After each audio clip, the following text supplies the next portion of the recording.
بسم اللہ الرحمن الرحیم۔ السلام علیکم ناظرین، امید ہے آپ سب خیریت سے ہوں گے۔ آج کی ویڈیو میں آپ کو سورۃ الرحمن کے بارے میں بتاؤں گی کہ یہ سورت کون سے سپارے میں ہے اور اس کو عرس القرآن کیوں کہتے ہیں، اور اس میں اللہ تعالیٰ نے کن کن باتوں کا ذکر کیا ہے اور اس کو پڑھنے کے کتنے فوائد ہیں۔ سورۃ الرحمن قرآن مجید کی 55 سورت ہے اور یہ مدنی سورت ہے۔ اس سورت کو عرس القرآن یعنی قرآن کی دلہن بھی کہا جاتا ہے، اور یہ سورت 27ویں سپارے میں موجود ہے، کیونکہ اس میں اللہ تعالیٰ کی بے شمار نعمتوں کے بہت زیادہ تفصیل بیان کی گئی ہے۔ اس سورت کی خصوصیت اور پیغام اس کی محتویات میں صاف ظاہر ہیں۔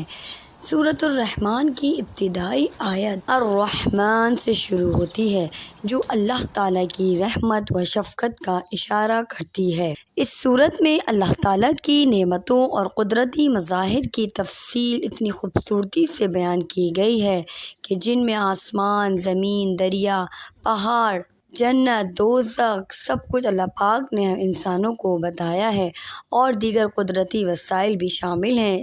تمام نعمتوں کا ذکر کر کے اللہ تعالیٰ انسان اور جنوں سے یہ سوال کرتا ہے بار بار، فَبِأَيِّ آلَاءِ رَبِّكُمَا تُكَذِّبَانِ، یعنی تم اپنے رب کی کون کون سی نعمتوں کو جھٹلاؤ گے۔ سورۃ الرحمن میں اللہ تعالیٰ کی قدرت کی کئی نشانیوں کا ذکر ہے۔ مثال کے طور پر سورت کے آیات میں چاند، سورج اور ستاروں کی تخلیق کا ذکر ہے۔ یہ سب چیزیں اللہ تعالیٰ کی عظیم قدرت اور اس کی تخلیقی صلاحیتوں کو ظاہر کرتی ہیں۔ اس سورت میں انسانوں اور جنوں کو مخاطب کیا گیا ہے، اور انسانوں اور جنوں کو ہی اللہ تعالیٰ کی نعمتوں کا شکر گزار ہونے کی تلقین کی گئی ہے۔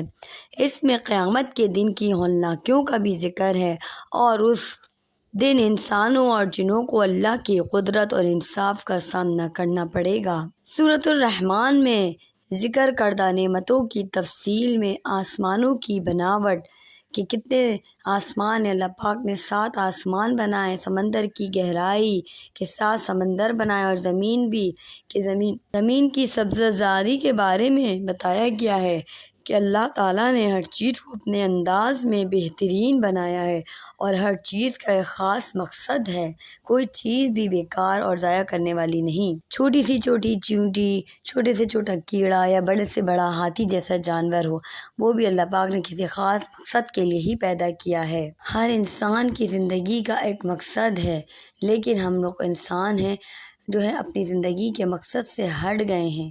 ہم لوگ دنیا میں اتنے زیادہ مگن ہو گئے ہیں کہ ہمیں نہیں پتہ اللہ تعالیٰ نے ہمیں کیوں پیدا کیا ہے۔ یہ سورت انسانی زندگی کے مختلف پہلوؤں پر روشنی ڈالتی ہے، اور انسانوں کو یہ سمجھاتی ہے کہ اللہ کی نعمتوں کی قدر کریں اور ان کی شکر گزاری کریں۔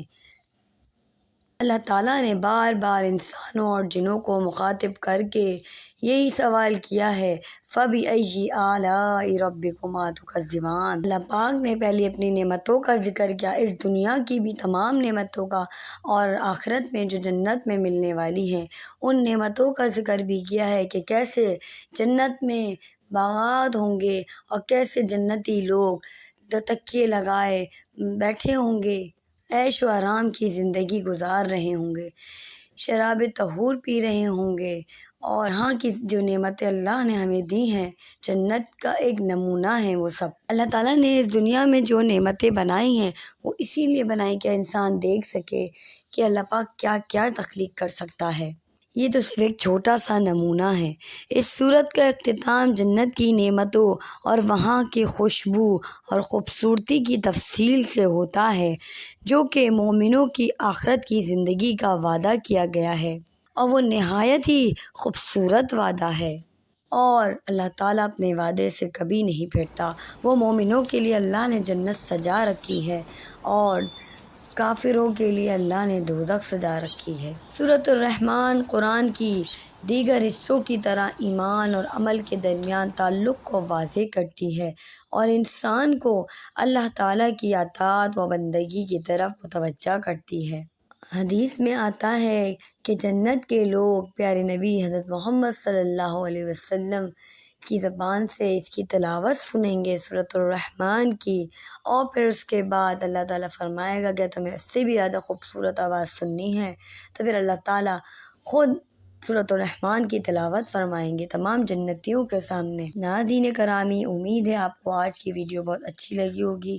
پلیز لائک، سبسکرائب اور شیئر کرتے رہیے میری ویڈیوز کو۔ میں آپ کا سپورٹ کی مجھے بہت زیادہ ضرورت ہے۔ انشاءاللہ نیکسٹ ویڈیو میں ملتے ہیں، پھر اللہ حافظ۔